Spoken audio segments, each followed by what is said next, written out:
الرحيم مالك يوم الدين إياك نعبد وإياك نستعين اهدنا الصراط المستقيم صراط الذين أنعمت عليهم غير المغضوب عليهم ولا الضالين آمين. الحمد لله نحمده ونستعينه ونتوب إليه ونستغفره ونعوذ بالله من شرور أنفسنا ومن سيئات أعمالنا. من يهده الله فلا مضل له ومن يضلله فلا هادي له. رب اشرح لي صدري ويسر لي أمري واحلل عقدة من لساني يفقهوا قولي. سبحانك لا علم لنا إلا ما علمتنا إنك أنت العليم الحكيم. ولا حول ولا قوة إلا بالله العلي العظيم. أما بعد. Yang dimuliakan Tuan Pengerusi dan ahli-ahli jawatan kuasa masjid, yang berbahagia tuan-tuan imam, tuan-tuan guru, para ulama tempatan, ustaz-ustaz, ustazah-ustazah, pemimpin-pemimpin di tempat masing-masing. Seterusnya tuan-tuan, puan, hadirin, hadirat, muslimin, muslimat yang dirahmati Allah sekalian. Alhamdulillah, setinggi kesyukuran kita panjatkan kehadirat Allah Subhanahu wa taala.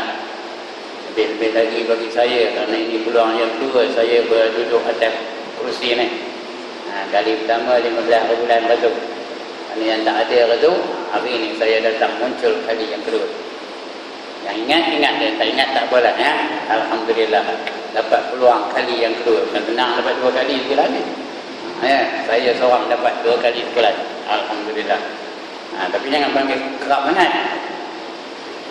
Buat yang cakap ni umurnya dah 72. Baru lepas buat operation bypass lah tu.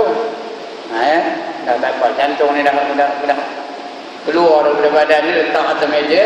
Kita letak balik sini. Ada 3 highway ni. Tahu highway? Daripada kaki itu dia jadi highway baru, ada 3 sini. Jadi boleh datang dari kampung mari kita okey lah tu. Jangan kerap no. Kira-kira dalam 6 tahun lagi ke lepas ni, boleh lah ya. Kalau ada umur lah. Kalau tuan-tuan ingat yang sudah saya datang dulu 15 bulan dulu, saya membicarakan tajuk iaitu perkara-perkara yang berlaku di akhirat. Ingat ke? Kalau lupa entahlah, bukan salah saya. Perkara-perkara yang bakal berlaku setelah kita dijemput oleh Allah Subhanahu Wa Taala. Yakni perkara-perkara yang berlaku selepas kita bangkit dari kubur. Dia di padang mahsyar macam mana, meniti siratal mustaqim macam mana, akhirnya pergi ke syurga atau pergi ke neraka. Itu yang sudah-sudah. Jadi sebelum kejadian itu berlaku, kita kena mati dulu. Jadi malam ni tajuknya mati. Entahlah dia berkenan ke tak sekali ni dah kamera ya. Tajuknya malam ni apa? Mati. Sudah semua tengok saya semua. Dia lah dulu dia tua katanya. Memang ya pun. Sudah 72, tak lama lagi gol tu Jadi mati ni kejadian yang berlaku setiap hari, setiap detik, setiap ketika. Dia berlaku kepada semua orang. Firman Allah Ta'ala, kullu nafsin za'iqatul maut. Setiap yang bernyawa pasti akan merasa mati. Kullu man 'alaiha fan wa yabqa wajhu rabbika dzul jalali wal ikram, kata Allah dalam Quran lagi Setiap yang ada di atas muka bumi ini pasti akan binasa. Semuanya binasa. Wa yabqa, yang kekal, yang tak binasa, wajhu rabbik, iaitu wajah Tuhan kamu, zat Tuhan kamu. Wa yabqa wajhu rabbika dzul jalali wal ikram, yang amat tinggi, yang amat besar darjatnya dan juga yang amat mulia. Surah apa? Kuis perdana malam ni. Kullu man 'alaiha fan wa rabbika dzul jalali wal ikram. Surah apa? Kalau saya sambung semua orang dapat. Fa bi ayyi ala'i rabbikuma tukadziban. Surah apa?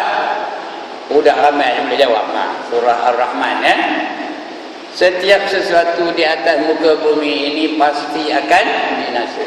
Yang kekal, yang tak binasa ialah zat Allah yang maha besar lagi maha mulia. Nikmat yang mana satu yang kamu hendak dustakan, kata Allah ya. Jadi dalam ayat ini kita faham bahawa manusia ini pasti akan merasa mati. Lambat laun kita akan merasa mati. Suka mati pun mati, benci mati pun mati. Bersedia untuk mati pun mati, tak bersedia pun mati juga. Orang tua mati, orang muda mati. Orang beriman mati, orang kafir mati. Orang taat mati, orang derhaka mati. Orang berjuang di jalan Allah mati, orang yang menentang perjuangan di jalan Allah pun mati. Semua akan mati, tidak ada kecualinya.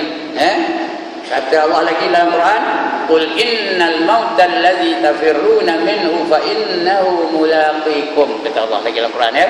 Katakan bahawa mati yang kamu nak lari daripadanya itu pasti akan menemui kamu ya. Tuhan tahu kita ni kalau boleh janganlah mati. Kalau boleh yalah lama lagi hidupnya, 1000 tahun lagi ke 2000 tahun lagi ke. Itu yang beria benar pergi Dr. Raju lah, Dr. Muniandi lah, Dr. Ahmad lah, makanlah Pak Moga ke. Tahu ke dia Pak Moga? Makan apa namanya, kopi tongkat Ali lah, lagi kopi janda lah, lagi Mak Jun Pak Tani lah, lagi Mak Jun Gajah Mengamuk lah, Mak Jun Tupai Jantan lah. Kenapa tu? Supaya jangan mati, tapi mati juga. Kerana mati ni bukan ada rukun ya. Adakah rukun mati? Saya nak tanya Ustaz, adakah rukun mati? Rukun mati yang pertama tuai ada? Ada kat tengah lah, ada ke tak ada? Tak ada. Yang kedua darah tinggi ada. Yang ketiga kencing manis ada. Yang keempat gaut ada. Mana ada? Bila time dia mati, matilah. When your time comes, out you go. Ya. Bila dah sampai masanya, pindahlah kamu ya, daripada dunia ni. Itu yang Allah kata, qul innal mauta allazi tafirruna minhu fa innahu mulaqikum. Katakan bahawasanya mati yang kamu nak lari daripadanya itu pasti akan menemui kamu, kata Allah. Tak boleh lari, dia datang jumpa dengan kita. Di mana kita berada pun dia datang. Tak kira di mana-mana, di padang bola ke, di masjid ke, di rumah pelacuran ke, di pejabat ke, atas gunung ke, di mana-mana pun dia akan datang. Ainama takunu yudrikumul maut walau kuntum fi burujim musyayyadah. Kata Allah dalam Quran, surah apa yang saya lupa, surah An-Nisa. Di mana saja kamu berada, mati itu pasti akan menemui kamu. Walaupun kamu berada di dalam mahligai yang teguh. Buatlah mahligai teguh-teguh, kalis peluru. Tapi time mati, mati juga. Tak boleh lari. Soalnya ada dua je. Pilihannya, cepat dan lambat. Itu aja dua. Mati tetap mati. Malaikat maut yang kerja nyabut nyawa pun dia akhirnya mati ke dah? Mati belaka. Malaikat maut tu kerja ni nyabut nyawa orang, dia pun mati. Kita lagi lah. Jadi tuan-tuan dan puan-puan, kita ni pasti akan merasa mati. Yang tak mati hanya Allah Ta'ala sahaja. Kerana Allah dia hidup bukan dengan nyawa, dia hidup sebab sifatnya al-haya'u. Sifatnya adalah hidup. Al-hayaun al-hayatun sifat dia al-hayyu al-qayyum. Dia tu sifatnya tu hidup, sebab itu dia tidak merasa mati. Yang lain semua mati, tak kira apa pangkatnya di dunia mati. Datuk mati, Tan Sri mati, Datuk Sri mati, siapa semua mati. Tun mati, Tan mati, Tin mati, Tan Tin Tun mati belakang. Tak boleh lari. Dengan malaikat maut tak tersilatkan. Dan taklah silat cekak ke, saya tengok poster tu ada silat cekak. Silat cekak siapa ada orang belajar silat cekak tak? Agak-agak dengan malaikat maut boleh lawan kan? Datang mereka ini maha guru silat cekak, boleh dapat? Tak boleh. Bila sampai masanya dia pasti akan mati. Okey, ada bangkangan. Siapa tak mati angkat tangan? Semuanya akan mati. Udah kita tahu macam itu. What is your preparation in the face of death? Apa persediaan kita sebelum kita ni mati? Ini soalannya. Apa kita sediakan untuk kehidupan selepas ini? Selepas hidupnya ini, selepas mati itu, dia akan hidup balik. Itu apa persediaan kita? Itu yang soalannya. Mati tetap mati. Tuan-tuan dan puan-puan, 40 hari sebelum seseorang itu meninggal dunia, dia akan didatangi oleh 4 orang malaikat. Nama dia sudah berubah. Namanya tak ada lagi Rusli, namanya tak ada lagi Manaf, namanya tak ada lagi Ramli, namanya tak ada lagi Ibrahim. Dia dah tukar nama. Malaikat dah tukar nama dia. Dipanggil dia tu dengan panggilan mayat. Semua orang yang dekat nak mati itu dipanggil mayat. Datang malaikat yang pertama, dia akan memanggil mayat tu, wahai mayat, aku malaikat yang menjaga makan minummu. Aku telah mencari di seluruh dunia kalau ada sesuap makanan untuk kamu makan, dan seteguk air untuk kamu minum, tapi bahagian kamu sudah habis wahai mayat. Setiap hari itu dia sebelum 40 hari sebelum dia mati itu akan datang malaikat. Kemudian datang malaikat yang kedua, wahai mayat, aku malaikat yang menjaga pernafasan kamu. Aku telah mencari di seluruh dunia kalau ada sedikit udara untuk kamu menyedut dalam dunia ini, tapi bahagian kamu sudah habis wahai mayat. Datang pula malaikat yang ketiga, aku malaikat yang menjaga langkah kamu di dunia ini, perjalanan kamu di dunia ini. Aku ialah malaikat yang menjaga perjalanan kamu di dunia ni. Aku telah mencari seluruh dunia kalau ada satu langkah untuk kamu berjalan di atas dunia ini, tapi bahagian kamu sudah habis wahai mayat. Itu dia. Semuanya akan datang. Wahai mayat, aku menjaga kalau ada perkataan kamu dalam dunia ini, tapi tak ada lagi bahagian kamu wahai mayat. 40 hari tuan-tuan dan puan. Dia dah gelor, dah dipanggil mayat. Semua dengar tu. Yang tak dengar dua makhluk aja. Yang tak dengar yang pertama manusia, yang kedua jin. Manusia tak dengar, jin pun tak dengar. Lain semua dengar. Katak dengar, lembu dengar, ayam dengar, kobra dengar, kancil dengar, ikan keli dengar, ikan ruan dengar, ikan baung dengar, lagi? Ikan puyuh dengar, lagi? Apa lagi? Ikan keli dah. Ikan semilang dengar, ikan bilik dengar. Nampak? Lembu pun dengar. Itu kadang-kadang dia lalu tu. Kata lembu tu ya. Itulah 3 hari lagi dia tu, kata lembu tu ya. Tapi kita tak tahu. Ini bukan melawak ni dengan kitab tu. Baca satu kitab namanya Durratun Nasirin, ada cerita tu ya. Cuma tuan-tuan dan puan-puan, apakah sekarang ini, now, at this time, at this moment, apakah mustahil sekarang ini kita sedang dipanggil mayat oleh para malaikat? The question is it impossible for one of us to be called mayat by the malaikat? Faham benda-benda kamu tu ni? Mustahil ke? Mungkin sekarang ini kita sedang dipanggil mayat oleh malaikat. Udah ada menanggung saya, dia lah dulu tu katanya. Memang pun ya. Tak tahu dah lepas ini, kamu dah tahu kan? Entah masuk barik ke terus mati. Lepas ini kak. Dah lepas drama ni.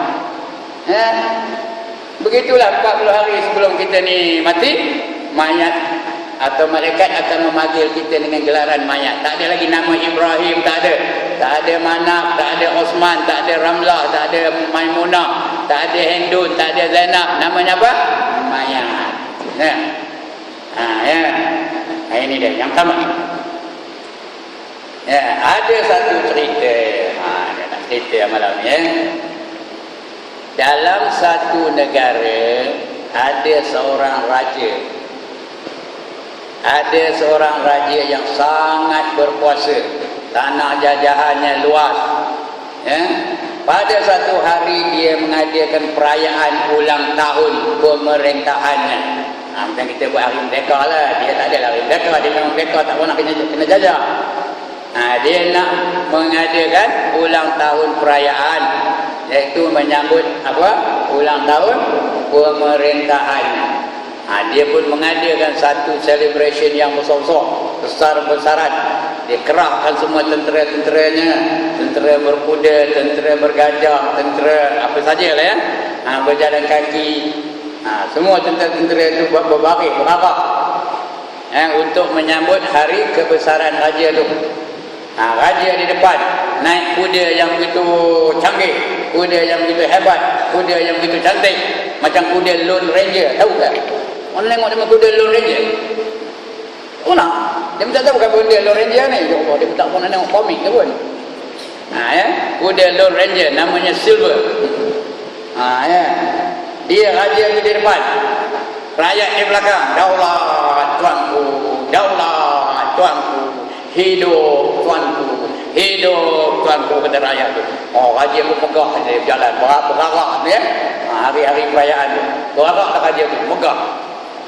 Iblis tiupkan rasa takabur di dalam hati raja tu. Raja tu makin lama makin bengkak, makin lama makin bengkak. Apa yang megah?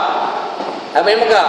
Dadanya, hidungnya bengkak. Artinya dia makin lama makin sombong, makin lama makin takabur, makin lama makin lupa mati. Dia rasa dia lah yang paling berkuasa dalam dunia ni. Tak ada yang lebih berkuasa daripada dia. Tengah dia berarak dengan penuh kemegahan tu, datang satu orang tua dari depan. Orang tua pakaiannya compang-camping, keadaan rambutnya kusut masai, jalan pun bongkok sabut ada, bertongkat lah tu. Dia datang dari depan dan terus meluru kepada kuda raja tu dan memegang kekang raja. Tahu kekang? Tali yang berkuda raja tu. Dia pegangnya kekang raja tu. Maka terhentilah perarakan itu, terganggulah perarakan itu. Raja amatlah murka sekali. Dengan penuh kesombongan dia pun mengangkat cemetinya nak muka orang tua tadi. Nanti dulu tuanku, jangan pukul Patik lagi tuanku. Patik kalau tidak ada mustahak, Patik tak ganggu perarakan tuanku ini. Ada mesej yang Patik nak sampai kepada tuanku ini, ya. Mesej yang paling penting. Patik nak mesej dengan handphone dah rosak ini. Agak lain cerita kitab ni ya. Saya itu yang handphone rosak tu saya lembut-lembut aja dah. Nak nyedak cerita tu rasanya ya. Handphone saya dah rosak, bateri dah habis ni. Jadi saya Patik ni ada hal yang penting untuk bagi tahu tuanku. Kata raja tu, kalau ia pun penting, tunggulah habis perarakan ini dulu, kata raja tu. Lepas tu kamu boleh pergi ke istana dan kamu cerita kepada aku apa yang mesej yang kamu nak sampaikan. Kata orang tua tu, tak boleh tuanku. This is very important. It is a matter of life and death. Faham kan? Ini perkara yang bersangkutan dengan hidup atau mati. Ya. Kalau Rabi itu penting benar, mari kita ke istana. Di sana nanti kamu cerita apa yang kamu nak cerita. Jawab orang tua itu, tak boleh tuanku, no time, kata. Tak ada masa, penting benar, kena cakapkan sekarang ini juga. Tak apa, nanti aku turun dari kuda, kata dia raja. Tak boleh tuanku, turun pun tak sempat. Tuanku tundukkan kepala tuanku, suarakan telinga tuanku kepada Patik, nanti Patik akan bisik kepada tuanku apa mesej yang nak disampaikan. Baiklah, kata raja tu. Dia pun bongkok, bagi telinganya, disuaranya telinga tu kepada orang tua tu. Orang tua tu berbisik kepadanya. Agak-agaknya apa bisiknya? Akulah malaikat maut, katanya. Kalau kita begitu kalau orang agak. Tuan-tuan, puan-puan, kalau balik sekarang jumpa satu orang nunggu je dekat pintu. Kamu ni siapa? Teman lah malaikat maut, agak negal. Raja itu kejap-kejap itu juga rasa takut, cemas, pucat lesi mukanya, menggeletar segala jiwanya, ya, yang amat takut. Dia pun merayu kepada orang tua tu, wahai malaikat maut, jangan cabut nyawa aku sekarang ini. Nanti nantilah aku balik dulu, aku nak jumpa dengan gondek-gondek aku nak jumpa dengan permaisuri aku. Kata dia orang tua tu, nothing doing. Kita tahu tak nothing doing? Tak boleh katanya. No way. Tak tahu no way? Bukan negara Norway tu. Norway tu tak ada jalan ya. Aku mesti cabut nyawa kamu sekarang juga, kata dia orang tua tu. Kalau begitu nantilah aku turun dari kuda aku. Tak boleh, kata orang tua tu. Aku mesti cabut nyawa kamu sekejap ini juga. Dicabut. Tersungkurlah orang tua itu ya. Jadi mati dia dengan penuh kesombongan, mati dia semasa dia dalam kebongkakan, mati dia dengan penuh kemegahan. Menjadi hina dia di hadapan rakyatnya sendiri. Tuan-tuan dan puan-puan, kalau ini boleh berlaku kepada raja, apakah dia tak boleh berlaku kepada kita? One more time soalan. Tak boleh ke dia berlaku kepada kita? Tak ada jawab dalam lagi. Tak boleh ke yang ini berlaku kepada kita? Boleh benar ya. Mana tahu keluar kan ngodoh macam apa-apa saya mudah kena. Ya. Dia bukan kira muda tua, penyakit tak penyakit. Time dia datang, dia akan datang. Ini cerita orang tua tu, yang raja yang mati dalam seketika itu juga. Ya. Kejap-kejap itu aja. Kenapa? Kerana maut tu dia datang bukan ada warning, tak ada. Ya. Jadi untunglah kalau orang tu mati dia sakit dulu. Itu ada untungnya. Tapi kalau tiba-tiba mati boleh tak? Tambah penyakit sekarang ni, kena stroke kejap-kejap itu, mati terus ya. Ini cerita raja tu ya. Kalau dia boleh berlaku kepada raja itu, apakah dia tak boleh berlaku kepada kita? Jadi kena ingat ni tuan-tuan. Ya.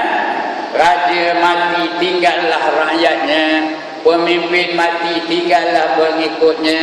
Orang kaya mati, tinggallah hartanya, tinggallah tokohnya, tinggallah bangalornya, tinggal pakaiannya, tinggal kotnya, tinggal istrinya, tinggal anak-anaknya, tinggal pangkat dan darjatnya. Habis semua tinggal. Yang mengiringi dia ke kubur ada 3 saja. Itu adalah hadis ya. Yang mengiringi dia ke kubur 3 saja. Yang pertama keluarganya, yang kedua hartanya, yang ketiga amalannya. Ya, sudah sampai ke kubur, 2 balik. Siapa yang balik? Keluarganya balik, hartanya balik. Yang tinggal bersama dia apa? Amalannya. Kalau baik amalannya, maka bahagialah dia. Kalau jahat amalannya, maka dia akan hidup dalam kesengsaraan di dalam kubur, di padang mahsyar, dan lebih lagi di neraka. Ini dia tuan-tuan dan puan. Dalil yang bahawa mati itu datang, dia tak bagi warning. Dia tak ada pilih orang. Bila-bila. It can come anytime. Dia boleh kena kepada sesiapa. Whoever you are. Datuk ke, Tun ke, Tan Sri ke, apa lagi, raja ke, Megat ke, Said ke, dia akan berlaku kepada sesiapa saja. Okey. Ya. Tak ada banggangan.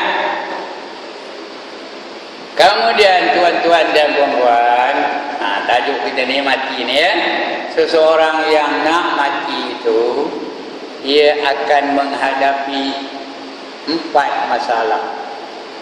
Semua orang ni akan merasa 4 masalah, akan berhadapan dengan 4 masalah. Yang pertama, sakaratul maut. Yang kedua, dia nampak malaikat maut.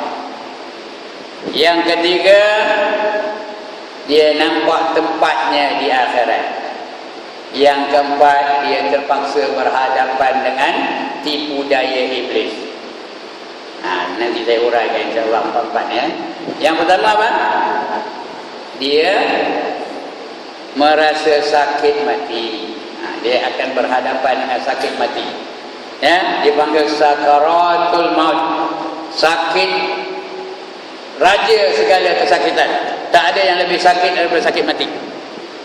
Nombor 2, sakit beranak. Kata Damai lah, saya tak tahu, saya tak pernah beranak. Tapi kata Damai, nombor 2 sakit beranak. Nombor 1 sakit mati. Cuma orang dah mati itu tak ada nak cerita kita tak tahu. Tapi bila ditanya kepada Rasulullah SAW, baginda menjawab, sakit mati itu seperti seseorang yang diketak dengan pedang 300 kali. 300 kali ketak, cop berapa kali? 300 kali. Itu kata Nabi Muhammad sallallahu alaihi wasallam. Kita hari bisa beli pun tak lalu, ini pedang ngetak 300 kali. Siapa lalu nak orang angkat tangan? Itulah rasa orang nak sakit mati. Orang nak mati, sakit. Ditanya kepada Nabi Ibrahim pula, sakit mati itu macam mana wahai Nabi Allah? Jawab Nabi Ibrahim, sakit mati itu seperti besi dibakar merah, lepas itu dicelup dengan bulu yang basah. Besi dibakar merah sampai menyala, disepuh dalam api dan menyala, lepas itu dicelup kepada bulu yang basah. Dia ada kontras. Tadi panas benar, kena yang sejuk tu kan agak berbunyi dah. Berbunyi dah besi tu, berbunyi dah. Agaknya dah. Ya. Itu sakit mati. Siapa yang lalu nahan, angkat tangan. Siapa yang terang nahan, angkat tangan. Ini dia sakit mati itu, kata Nabi Ibrahim alaihissalam. Tapi yang lebih jelas lagi seperti kata Nabi Musa alaihissalam. Kata Nabi Musa, sakit mati itu seperti seekor kambing hidup diseliat kulitnya hidup-hidup. Agak-agak sakit ke tak? Kambing tu belum mati lagi, tengah kita ambil kulitnya seliat, tarik kulit tu. Sakit ke tak? Itu dia sakit mati. Sebab itu untuk imam bila berdoa jangan lupa doa Allahumma hawwin alaina fi sakaratil maut. Ya Allah, permudahkanlah kami ketika menghadapi sakaratul maut. Orang yang dalam sakaratul maut tu nak ngaduh pun tak sempat tahu. Belum nak mati. Mungkin bertangkarang nak mati. Kejap-kejap itu dah. Tak boleh nak ngaduh pun. Sakitnya aku takkan apa, belum lagi. Dia sampai macam keluar suara macam kena cekik. Itu itu barulah sakaratul maut. Bagi orang yang mati sakit lah. Yang mati aksiden ke apa itu, kita tak tahu. Allah malam Cuma keadaannya. Sebab itu sejak berdoa, kata Sayyidina Ali, barang siapa membaca Allahumma hawin alayya, seorang alayya, kalau ramai alaina Allahumma hawin alayya fi sakaratil maut wa barik li fil maut wa fima ba'dal maut. Sampai baca satu hari 25 kali sehari, nanti dia ditempatkan bersama-sama dengan orang-orang yang mati syahid. Enggak ke tak? Sekali lagi, enggak ke tak? Atas bacalah Allahumma hawwin alayya fi sakaratil maut. Ya Allah, permudahkanlah ke atas aku ketika menghadapi sakaratil maut. Wa barik li fil maut. Kalau ramai, wa barik lana fil maut. Bukan wa barik lana fima razaqtana wa qina azabannar, itu lain. Tidak makan. Wa barik lana fil maut, dan berkatilah kami ketika menghadapi mati. Wa fima ba'dal maut, dan juga perkara yang berlaku selepas mati, minta berkat dari Allah. Lepas mati pun minta berkat juga. InsyaAllah ditempatkan bersama-sama dengan orang yang mati syahid. Tapi jangan arah itu je, arah doa je, semayang hidup, tutup aurat hidup, setiap minggu ambil minum ekor, tak masalah ya. Itu sebagai makanan tambahan aja. Ini sakaratul maut. Walau bagaimana pun jangan risau tuan-tuan dan puan-puan Dia sakaratul maut tu ada gunanya bagi kita. Kalau kita menghadapi sakaratul maut, sabar kita di dalamnya, maka itu tanda Allah nak hapuskan dosa. Tanda Allah nak hapuskan dosa-dosa kita. Itu sebagai kafarah kepada dosa kita. Itu tandanya. Tapi syarat sabar. Kalau gerik pekik, tak adalah aduh tak kalau nombornya ni nombor apa aku yang kenal oleh kan tak ada, tak dapat dia nak sabar menghadapi sakaratul maut. Maknanya Allah nak hapuskan dosa-dosanya. Kalau dia tak ada dosa tapi masih disakitkan matinya, itu tanda Allah nak bagi dia pangkat yang tertinggi di akhirat.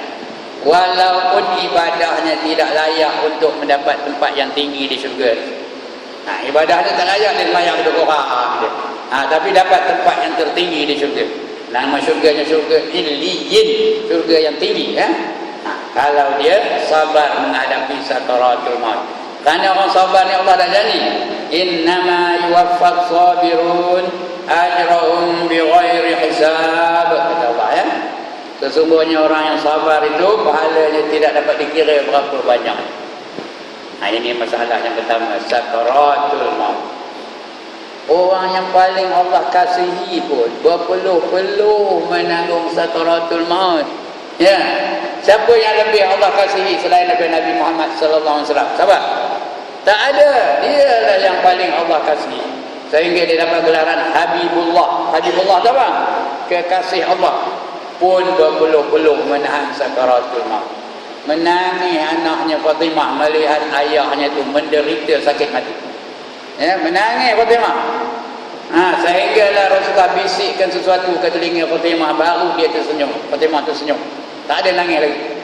Sampai wafat baginda Rasulullah sallallahu alaihi wasallam. Bila dah wafat ditanya Fatimah, apa dibisikkan di Rasulullah ke telinga kamu ketika dia nak wafat dulu? Kata Fatimah, dia bisikkan telinga aku bahawa aku tak lama lagi akan mengiringi baginda. Ya? Aku pun tak lama lagi akan mati. Memang ya pun. 6 bulan lepas itu Fatimah pula turun meninggal dunia. Ini masalah pertama. Masalah apa? Yang pertama apa masalahnya? Udah lupa, penat nak buat. Apa masalahnya? Ya Allah, tak ingat dia. Yang pertama apa masalahnya? 4 tadi. Ya Allah. Kemana telinga dia? Tak dengar ke tadi? Apa namanya? Sakaratul maut, sakit mati. Itu masalah yang pertama. Orang mati sakit, orang mati ni ya, dan sakitlah. Tanda baik matinya ada 3. Tanda jahat pun ada 3. Tanda baik ada 3. Pertama, kering bibirnya. Kedua, berpeluh-peluh mukanya. Ketiga, terbit air matanya. Itu tanda dia mati baik. Orang mati jahat ada 3 tanda. Yang pertama, merah padam mukanya. Pasal api neraka dah masuk ke muka. Merah padam mukanya. Yang kedua, berbuih-buih mulutnya. Yang ketiga, suaranya menggelegak macam orang kena ketik. Ini panduan dari kitab ni, tuan-tuan ya. Jangan esok tengok orang kopi tu, dia pun komen, ini esok neraka mana lah orang esok ya. Jangan harus. Ini untuk pengetahuan kita saja. Jangan kita ni dapat tanda-tanda yang mati buruk tu. Ya? Baik, itu masalah pertama. Masalah kedua, orang yang nak mati ni, dia nampak rupa malaikat maut. Kalau orang tu ahli syurga, malaikat maut tu akan datang menyerupai seorang pemuda yang smart ada pakaiannya, lemah lembut suaranya, ya. Rupanya cantik, rapi sikat rambutnya, bersih aja, wangi pula baunya. Kalau dia tu ahli syurga, dia datang dengan wajah yang indah, wajah yang cantik, wajah yang berseri-seri, suaranya pun lemah lembut. Dia minta izin dulu, wahai kekasih Allah, saya datang ini untuk menyebut saudara ke hadrat Allah Subhanahu wa taala. Izinkan saya mencabut nyawa tuan ya, wahai saudara, kata dia. Kita pun sonok senyum aja, senyum aja kita, silakanlah, kata kita. Dia pun cabut. Sakit tak mati tu? Sakit, tapi oleh kerana oleh kerana dia cabut tu perlahan, sakit tu sakit, tapi dia boleh ditahannya. Masih dia mampu senyum lagi. Kerana ada lagi satu orang sebab dia senyum, kan dia kena satu dulu. Dia nampak rupa malaikat maut rupa malaikat maut yang seperti seorang pemuda yang handsome. Itu kalau ada syurga. Kalau dia derhaka, kalau dia kafir, kalau dia fasik, kalau dia zalim, kalau dia munafik, kalau dia mulhid, malaikat maut akan datang menyerupai dirinya yang sebenar. Dia datang rupa dia sebenar. Mana rupanya? Mana rupanya? Nabi Ibrahim nengok dia pengsan. Nabi Ibrahim tu Nabi Rasul Ulul Azmi, nengok malaikat maut tu pengsan. Saya nak cerita malam ni tentang rupa malaikat maut tu. Pada suatu malam Nabi Ibrahim balik daripada berdawah. Dalam rumah dia itu ada satu bilik kunci dari luar. Dia seorang dia boleh masuk. Tempat dia bermunajat dengan Allah Subhanahu Wa Taala. Orang lain tak boleh masuk, dia boleh masuk. Bila dia balik tengah-tengah malam tu, dia membuka kunci biliknya. Dia pun masuk dalam bilik tu. Masuk-masuk udah ada seorang pemuda tercegat je nunggu dia. Tercegat je seorang pemuda tu. Dia kunci dari luar. Dia berheran, mana datang pemuda? Dia pun tanya, siapa benarkan kamu masuk dalam bilik aku ni? Kata Nabi Ibrahim kepada pemuda. Jawab pemuda tu, yang membenarkannya ialah tuan bilik inilah. Kata Ibrahim, aku tuannya, aku tak pernah bagi izin kamu masuk dalam bilik aku. Kata pemuda tu, bukan tuan bilik ini, bukan kamu katanya. Tuan kepada tuan bilik ini. Siapa? Tuan kepada tuan bilik ini. Siapa? Allah lah yang benarkan dia. Nabi Ibrahim ni Rasul, Nabi, bukan bingung macam kita ni. Kalau kita ngaku kepala tu, apa cakap apa ni ya? Dia dah tahu ini bukan orang. Dia pun terus tanya, kamu ni malaikat apa? Dia tanya pada pemuda tadi. Jawab pemuda tu, aku malaikat maut katanya. Kalau kita sekarang balik-balik sekarang dah nunggu dekat pintu macam. Kamu ni siapa? Kata, aku malaikat maut. Kata macam. Tuan-tuan, lebih-lebih perempuan tak ada. Macam balik lah, dah nunggu dekat pintu tu. Teman malaikat maut. Kata macam. Dan cabut nyawa dah mati dah. Itu kalau kita. Nabi Ibrahim tak ada pula takut, tak ada pula terkejut, tak ada pula heran. Ya, mereka kata, kamu tak ada ke buat kerja hari ni? Kata, tak ada nyabut nyawa orang kata, sekarang ni? Kata, tak ada, kata mereka. Aku sekarang ni tak ada kerja, aku MC. Kata, tahu MC? Cuti sakit. Sekarang ni aku tak ada buat kerja, aku cuti sekarang ni. Kata, tak ada kerja nak nyabut nyawa. Itu aku ziarah kamu ni. Tanya Nabi Ibrahim, kamu datang ni nak cabut nyawa aku ke nak ziarah aku aja? Kata malaikat maut, aku datang nak ziarah kamu. Maka dan mereka pun bercerita lah, bercakap, bersembang lah. Agaknya apa sembang nama tu? Apa sembang nama?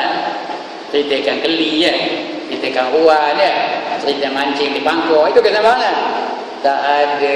Tema sembang tu mengenangkan kebesaran Allah Ta'ala, menceritakan tentang syurga dan neraka, menceritakan tentang tanggungjawab manusia-manusia di dunia ni. Itu cerita dia mah. Tengah bercerita tu kata Nabi Ibrahim, wahai malaikat maut, aku teringin benar nak nengok rupa kamu. Mana rupa kamu? Cuba kamu tunjukkan rupa kamu yang sebenarnya. Kata malaikat maut, jangan tak lalu kamu nengok aku. Kata dia malaikat maut. Dia hendak juga. Dia hendak juga ni payah ya. Dia hendak juga. Payah nak lawannya. Dia hendak juga. Ya. Tak boleh lawan tu, tak boleh nak dihalang tu. Kata Nabi Ibrahim, aku hendak juga, nak tengok juga. Kata malaikat maut, tak apalah kamu hendak juga, aku bagi kamu izin tengok aku. Kamu pandang dinding tu, bila aku kata pusing, kamu tengok aku balik. Dia pun pandang dinding tu. Tak ada lama pun duduk di pandang dinding. Kata malaikat maut tu, pusing. Dia pun berpusing. Nampak dia malaikat maut tu dengan rupa wajah yang sebenar. Udah bertukar wajah, dom pengsan. Pengsan Nabi Ibrahim, Rasul pengsan, Ulul Azmi pengsan, Khalilullah pengsan. Kerana tak tahan melihat rupa wajah malaikat. Kenapa? Kejap-kejap itu bertukar wajah.